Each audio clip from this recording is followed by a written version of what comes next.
Welcome to the world of Stoicism. Today we're diving into Stoicism, arguably the most beloved non-religious philosophy on the planet. With countless followers and a starring role in modern philosophical chats, Stoicism is having a moment. And honestly, I'm here for it. I love seeing people get excited about big ideas, and this channel is all about making philosophy accessible and fun. That said, the Stoicism you see trending online or in self-help books today isn't quite the same as the wisdom of the ancient Stoics. There are some fascinating differences worth unpacking, not just to understand our philosophical roots, but to see where modern takes might miss the mark. For this video, I'm going to use the term Broicism to describe this modern, popularized version of Stoicism. It's a snappy label, but I'm not just talking about gym bros quoting Marcus Aurelius. It's a broader phenomenon, and we're going to explore its highs, lows, and everything in between. Before we get critical though, let's start with what Broicism gets right. Part 1, the case for Broicism. Look, Broicism catches a lot of flack for being a watered-down or distorted version of Stoicism, but let's give credit where it's due. There's plenty in this modern movement that echoes the ancient Stoics' wisdom, and the idea of getting Stoicism right is trickier than it sounds. Ancient Stoicism wasn't a tidy rulebook like some modern philosophies. You can sum up utilitarianism as maximizing pleasure, but Stoicism? It's more like a loose-knit community of teachers and students, each with their own spin on the core ideas. This diversity meant even ancient Stoics didn't always agree. Most believed virtue was the only path to true happiness, even in the face of suffering. Like, say, staying joyful while being tortured wild, right? But not everyone bought that. Panaetius, a legit Stoic, argued you needed some basic comforts to be happy, which sounds more like Aristotle than classic Stoicism. Some Stoics saw sagehood, total bliss no matter the circumstances, as achievable. Others thought it was a noble goal but probably out of reach. Even the soul was up for debate, one part or three. These disagreements show that pinning down true Stoicism is a bit like herding cats. It's messy and historical context matters. Different Stoic teachers also had their own focuses. Epictetus was all about personal freedom, Marcus Aurelius leaned into cosmic interconnectedness, and Seneca couldn't stop talking about death. Early Stoics were heavily influenced by the Cynics, those radical, live-like-a-dog philosophers, but later Stoics softened that edge, introducing the idea of preferred indifference to move away from Cynic-style poverty vows. Now, Broicism does capture some authentic Stoic vibes. The emphasis on owning your thoughts and actions, that's straight out of Epictetus's playbook. He drew a hard line between what's in your control, your mind, and what's not, the outside world, urging us to master the former.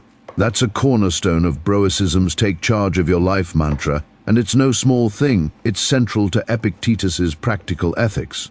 Similarly, the idea of not letting emotions run the show has deep Stoic roots. Epictetus once said, "Imagine a happiness untouched by wild emotions, steady and reliant on nothing but yourself." Notice the nuance here. Emotion in Stoic terms doesn't quite match our modern usage, but we'll dig into that later. Seneca, meanwhile, idolized Cato the Younger for his ability to face hardship with calm resolve, not getting swept away by despair. Stoics were wary of emotional excess, and Broicism shares that suspicion, though in its own way. More on that soon. If we stretch a bit, Broicism's selective approach to Stoicism isn't new. Ancient thinkers like Cicero, who wasn't a Stoic but loved their ethics, cherry-picked Stoic ideas while side-eyeing their physics and logic.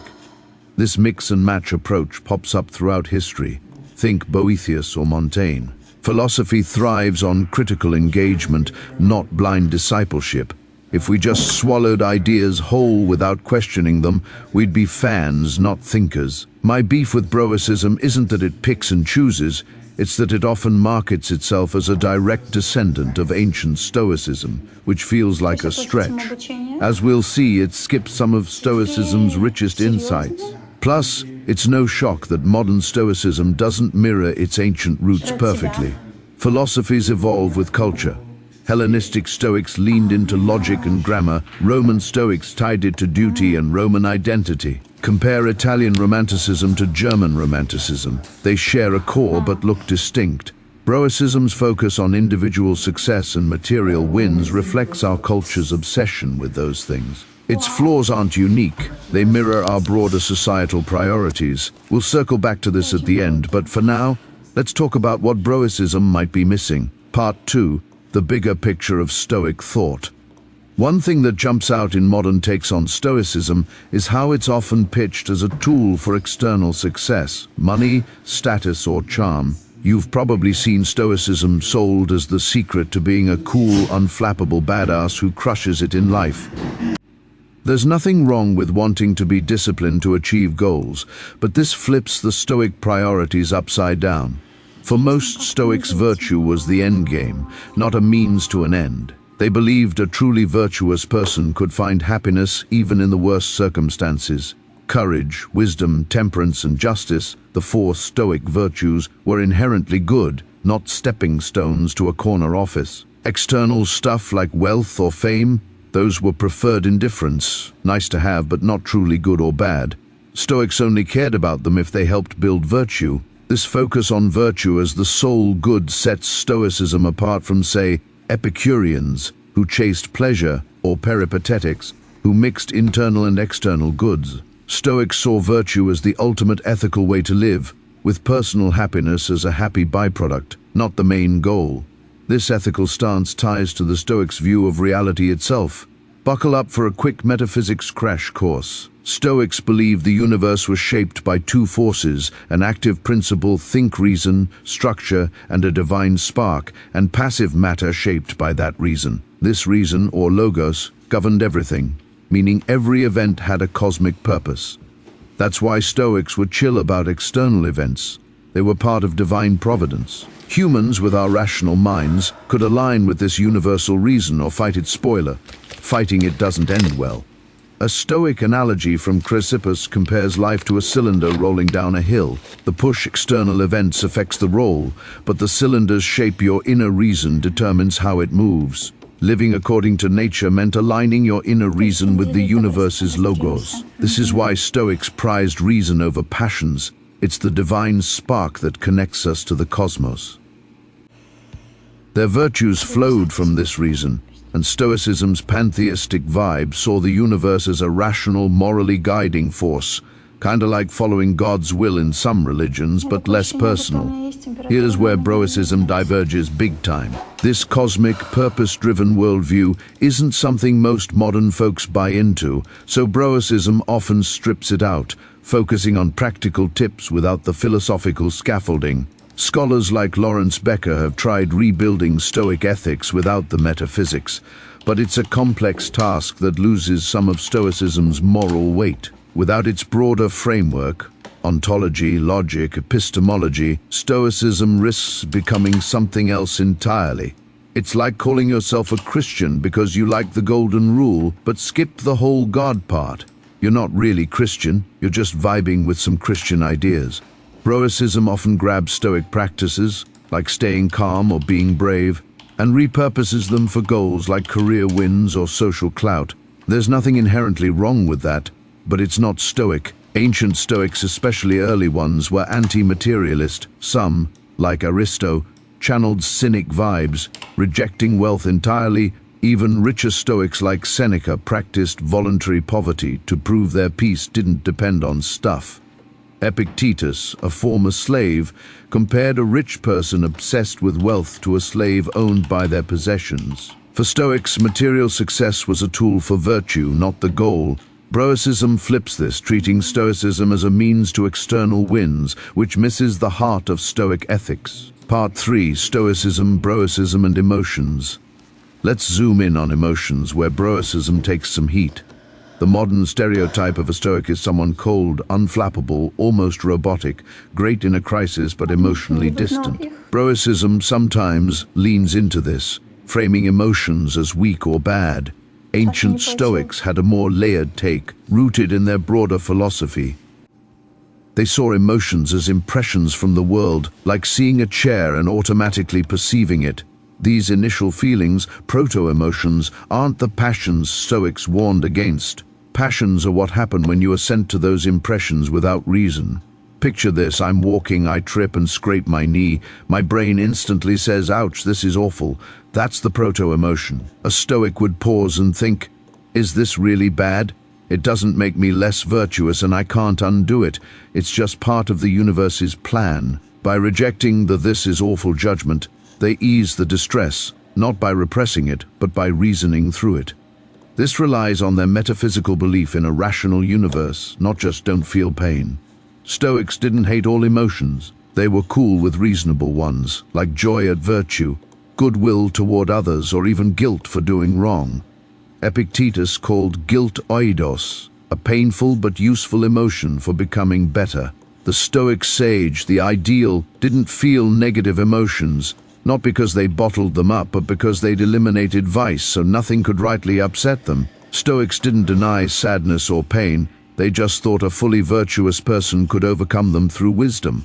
Stoicism often simplifies this into emotions equal to bad, missing the nuance. Stoics cared deeply about virtue and vice, not about being uncaring. They were selective carers, obsessing over wisdom and justice while shrugging off external drama. Their reason wasn't cold. It was a warm, guiding force to nurture the divine spark in us all. Take Socrates, a Stoic hero. When his friends grieved his impending death, he didn't scold them.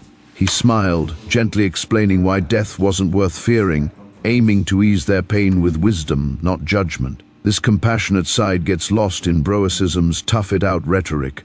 Stoics saw emotional outbursts as misguided, not evil, and offered a patient path to clarity. Compare that to today, where we judge people for losing their temper but rarely offer a philosophical fix.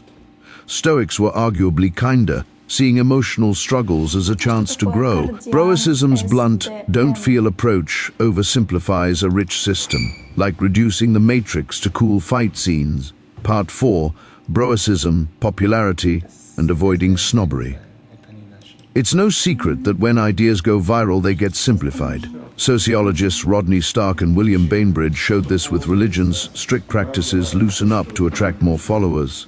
Early Christians shared everything. Global Christianity couldn't sustain that. Stoicism's been through this too. Zeno's hardcore asceticism faded as Stoicism spread to Rome. Today, as the world's top non-religious philosophy, Stoicism's bound to lose some edges.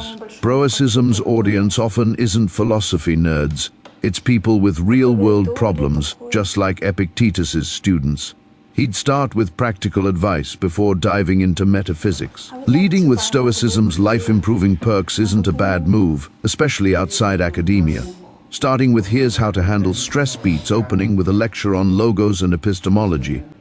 As a philosophy lover, I'm cautious about gatekeeping. Just because I geek out over Stoic logic or its influence on Kant, doesn't mean someone vibing with Stoicism's basics is wrong. A professor once told an overconfident student, there's always someone who knows more than you. When you're tempted to mock someone who knows less, remember those who know more. That stuck with me. My Stoicism knowledge is a drop in the bucket compared to experts like Margaret Graver. We're all on a learning curve, and sneering at newcomers doesn't help.